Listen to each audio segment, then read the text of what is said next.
तेजस में अभी US origin joint direct attack munition kits को इंस्टॉल करने का फैसला किया गया है। मलेशिया की लाइट कॉम्बैट एयरक्राफ्ट की टेंडर को शायद अभी जानबूझकर डिले करने की कोशिश किया जा रहा है। पीओके रीजन में अभी शोरों की एक बहुत ही बड़ी हलचल को नोटिस किया गया है और आने वाले दिनों में एलओसी में तनाव बढ़ने की उम्मीद किया जा रहा है। और अंत में चाइनीज फॉरेन मिनिस्टर के बाद रशियन फॉरेन मिनिस्टर के भारत गश्त के पीछे अभी क्या वजह होने वाली है, ऐसे ही कुछ और अपडेट्स के बारे में हम आज की वीडियो में बात करने वाले हैं। नमस्कार दोस्तों, मेरा नाम है अंशुमन नायक और आप सभी का बहुत बहुत स्वागत है इंडियन डिफेंस न्यूज की डिफेंस टॉक सीरीज में, जहां पर हम रोज नए नए डिफेंस अपडेट्स के बारे में बात करते हैं। तो चलिए देर न करते हुए आज की वीडियो शुरू करते हैं।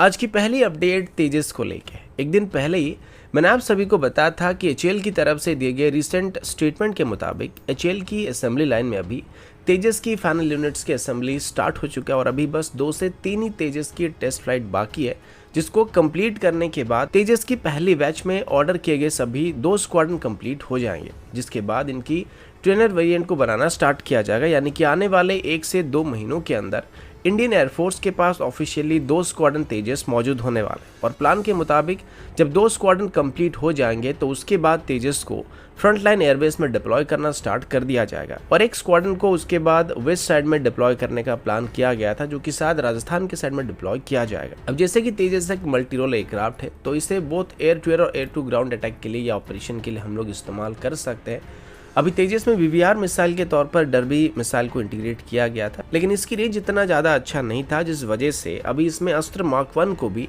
इसी साल के अंत तक इंटीग्रेट करने की कोशिश किया जा रहा है, जिसके बाद अभी पहले से इसमें पाइथन 5 मिसाइल को भी इंटीग्रेट किया चुका है, जो कि क्लोज रेंज का मिसाइल है।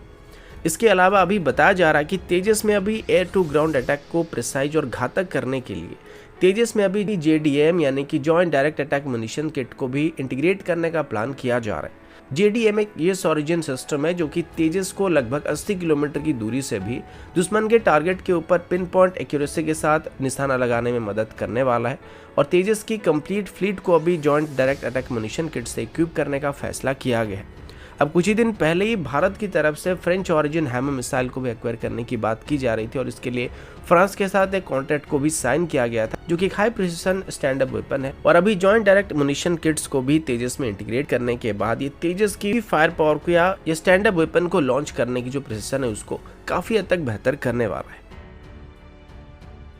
अगला update Malaysian light combat aircraft की टेंडर को लेकर, और ये कहीं ना कहीं तेजस के साथ जुड़ा हुआ है। जैसे कि आप सब जानते हैं कि मलेशिया की तरफ से इसको लेके कई दिनों से चर्चा किया जा रहा है और मलेशियन लाइट कॉम्बैट एयरक्राफ्ट की टेंडर में तेजस की सिलेक्ट होने की चांसेस काफ़ी ज़्यादा बताया जा रहा है। एचएएल की तरफ से मलेशियन एयरफोर्स के ऊपर एक बहुत ही अच्छा इंप्रेशन को यहाँ पे बनाकर रखा गया है। अभी इस टेंडर को लेके कुछ फ्रेश रिपोर्ट सामने आए थे और अभी पता चला है कि मलेशिया की तरफ से अभी इस टेंडर से MiG-35 को बाहर कर दिया गया है, क्योंकि मलेशिया MiG-29 की परफॉर्मेंस से और इनकी इंजन की सर्विस इशू को लेके काफी परेशान था और अभी इसी वजह से रशियन एयरक्राफ्ट को इस टेंडर से निकालने का फैसला किया जा रहा है और साथ ही रशिया पर लगाए गए फ्रेश सैंक्शन भी इसमें एक और मेजर कारण हो सकते हैं, जिस वजह से अभी रशियन एयरक्राफ्ट को इस टेंडर से बाहर किया जा रहा है। इसके साथ ही अभी GF-17 को भी इस टेंडर से बाहर निकालने की बात सामने आई है और इसके पीछे भी मल्टीपल कारण हो सकते हैं, क्योंकि पहला कारण तो इसमें same Russian origin RD-33 series के इंजन का इस्तेमाल होता है, जो कि MiG-29 में इस्तेमाल होते हैं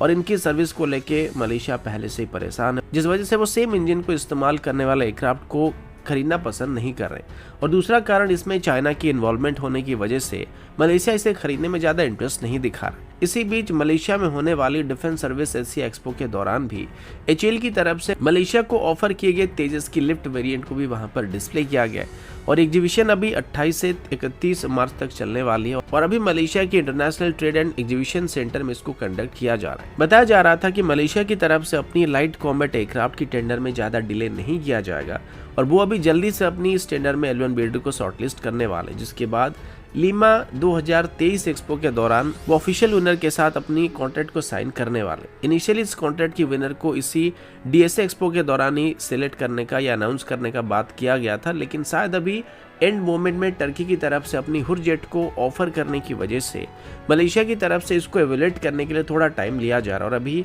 लीमा 2023 एक्सपो के दौरान ही फाइनल विनर का नाम घोषित किया जाएगा और साथ ही इसी अवसर पर ही मलेशिया की तरफ से अपनी 18 लाइट कॉम्बैट एयरक्राफ्ट की टेंडर को फाइनल किया जाएगा। अगला अपडेट सुअरों की तरफ से। आप सभी को पता होगा कि जब से भारत और पाकिस्तान के बीच सीज फायरिंग एग्रीमेंट को साइन किया गया, यानी कि फ्रेश सीज फायरिंग एग्रीमेंट को साइन किया गया है, तब से एलओसी में कोई भी फायरिंग एक्टिविटी नहीं हो रहा है और तब से बॉर्डर एकदम शांत है। और इसी बीच पाकिस्तान की तरफ से इन्फिल्ट्रेशन अटेम्प्ट को भी काफी हद तक कम कर दिया गया था, लेकिन अभी हमारी इंटेलिजेंस रिपोर्ट से पता चला है कि पीओके रीजन में अभी काफी बड़ी मात्रा में सुअरों को स्पॉट किया गया है। रिपोर्ट के मुताबिक कम से कम 60 से ज्यादा सुअरों को अभी पीओके रीजन से एलओसी की तरफ बढ़ते हुए देखा गया है, जिनकी इनिशियल मूवमेंट शायद लॉन्च पैड्स की तरफ होने वाली है, लेकिन बाद में वो एलओसी पार करने की कोशिश करने वाले हैं। अब अगर ऐसा हुआ तो एलओसी फिर से अशांत होने की उम्मीद आप कर सकते हैं और अगर ये घुसपैठ करने में कामयाब हो जाते हैं तो जम्मू कश्मीर में अभी जो शांति कायम है वो आगे चल के खराब हो सकता है और ये लोग अंदर आने के बाद गड़बड़ी को क्रिएट करने की कोशिश कर सकते हैं। अब ये लॉन्च पैड्स में पहुंचने के बाद छोटे छोटे ग्रुप में बंटकर एलओसी पार करने की कोशिश करने वाले हैं और इसमें सिर्फ एक ही दल के नहीं बल्कि सभी जाने माने सुअर प्रोडक्शन फैक्ट्री के प्रोडक्ट मौजूद हैं। अभी केरन, कुरेज और पुंछ जैसे सेक्टर में ये लोग घुसपैठ करने की तैयारी करने की बात सामने आई है और हर ग्रुप में 5 से 7 मेंबर होने की बात की जा रही है, जो कि एक एक करके बॉर्डर पार करने की कोशिश करने वाले हैं। इससे ठीक पहले ही पाकिस्तान की रोली गली एरिया में हिजबुल के लीडर्स के बीच एक मीटिंग होने की बात सामने आया था, जो कि कुछ हाईली ट्रेंड आतंकवादियों को भी बॉर्डर में घुसपैठ कराने की तैयारी कर रहे हैं। अगला अपडेट भारत और रशिया को लेके। अब देखा जाए तो अभी जब पूरे दुनिया भर के देश रशिया के खिलाफ हो गए हैं, इस वक्त भारत रशिया का साथ दे रहा है और अभी भी भारत रशिया से ऑयल्स को भी इंपोर्ट करने की कोशिश कर रहा है, जो कि कहीं ना कहीं भारत और रशिया दोनों के लिए फायदेमंद होने वाला है। अब पूरे दुनिया भर में रशिया ऑयल एक्सपोर्ट के मामले में दूसरे नंबर पर था और यहाँ तक कि यूएस और यूरोपियन कंट्रीज की तरफ से भी रशिया से ऑयल को इंपोर्ट किया जा रहा था, लेकिन अभी के हालात में जैसे कि रशिया पर काफी सारे सैंक्शंस लगा दिया गया है और यूरोपियन कंट्रीज की तरफ से और यूएस की तरफ से रशिया से ऑयल्स को इंपोर्ट करना बंद कर दिया गया है, इसका एक बहुत ही बड़ा नेगेटिव असर जो है वो रशिया पर पड़ रहा है। और सैंक्शंस भी एक मेजर इशू है क्योंकि मैक्सिमम ग्लोबल फाइनेंशियल सीट से अभी रशिया को बाहर किया जा चुका है, जिससे रशिया अभी किसी भी देश के साथ फाइनेंशियल ट्रांजैक्शन करने में काफी स्ट्रगल कर रहा है। अब भारत की बात करें तो भारत रशियन डिफेंस इक्विपमेंट के ऊपर काफ़ी डिपेंडेंट है और हमारे maximum defence equipment Russian origin से होने की वजह से यूएस की तरफ से भी भारत को रशिया के साथ ट्रेड और डिफेंस इक्विपमेंट को लेकर थोड़ा ढील दिया जा रहा है और अभी तो भारत को रशिया से क्रूड ऑयल्स को भी इंपोर्ट करने पर यूएस की तरफ से क्लियरेंस दिया गया और इस पर अभी कोई भी सैंक्शन नहीं लगने वाला है। इसी बीच अगले हफ्ते रशिया के फॉरेन मिनिस्टर भी भारत के गश्त पर आने वाले हैं और उनकी इस विजिट के दौरान भारत और रशिया के बीच मेनली 2 मुद्दों पर बातचीत होने वाली है और उसका उम्मीद किया जा रहा है। पहला ये है कि भारत और रशिया के बीच अभी किस तरीके से एक अल्टरनेटिव पेमेंट मेथड को ऐड किया जाएगा, जिसमें आगे चल के कोई भी डील को करते वक्त भारत और रशिया को किसी भी इंटरनेशनल ट्रांजैक्शन मेथड पर डिपेंडेंट होना नहीं पड़ेगा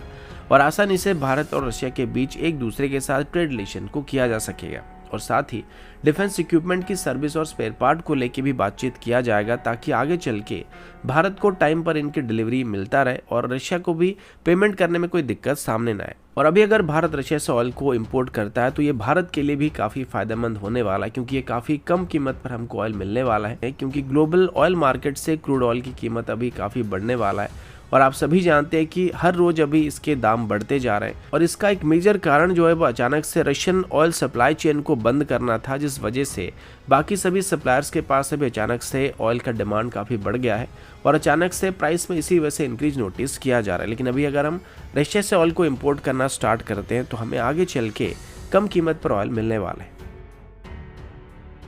अगला अपडेट जेन टेक्नोलॉजी की तरफ से, और अगर आपको याद होगा तो 1-2 दिन पहले मैंने आप सभी को ARD की तरफ से डेवलप किए गए कॉर्नर शॉट राइफल के बारे में बताया था, जिसको आगे चल के अभी हमारे पैरामिलिट्री फोर्सेस में और हमारी जम्मू कश्मीर पुलिस डिपार्टमेंट में शामिल करने की बात की गई थी। ARD की तरफ से बताया गया था कि इस राइफल के अभी सभी ट्रायल कंप्लीट हो चुके थे और अभी इसे फाइनल ट्रायल के लिए हमारे सेंट्रल आर्म पुलिस फोर्सेस को ऑफर किया गया था। ये राइफल अभी मार्केट में अवेलेबल बाकी सभी किसी भी कॉर्नर शॉट राइफल के मुकाबले काफ़ी बेहतर थे और इसमें बाकी सभी के मुकाबले मॉडर्न सिस्टम का इस्तेमाल किया गया था। इसी बीच इसकी टेक्नोलॉजी को जेन टेक्नोलॉजी के साथ शेयर किया गया था, जो कि आगे चल के इनकी मास प्रोडक्शन करने वाले थे और अभी जेन टेक्नोलॉजी की तरफ से एक ऑफिशियल प्रेस रिलीज में बताया गया कि उनको अभी जम्मू कश्मीर पुलिस डिपार्टमेंट की तरफ से कॉर्नर शॉट राइफल के लिए एक ऑर्डर को दिया गया, जिसकी कीमत लगभग 5.28 करोड़ है। इस राइफल को अभी शायद जेन टेक्नोलॉजी की तरफ से सूट एज का नाम दिया गया और अभी ये उनके लिए पहला ऑर्डर भी था जिसको कम्पिटिटिव बिडिंग प्रोसेस के बाद उनको दिया गया था। इस टेंडर में ग्लोबल कंपनीज भी पार्टिसिपेट कर रहे थे, लेकिन जैसे कि ARD की तरफ से बताया गया था कि उनकी राइफल बाकी सबसे बेहतर है, तो इस ऑर्डर के साथ ये साबित होने वाला है कि सूट एज में बाकी दम है और आगे चल के इसकी और भी ऑर्डर मिलने की उम्मीद किया जा सकता है। जो मेजर डिमांड होने वाला है वो CRPF और इंडियन आर्मी की तरफ से होने वाली, जो कि मेनली जम्मू कश्मीर में काउंटर टेरर ऑपरेशन में डिप्लॉय किए जाते हैं। तो दोस्तों अभी के लिए इतना ही, मिलता हूँ आपसे अगले वीडियो में, तब तक के लिए जय हिंद, वंदे मातरम।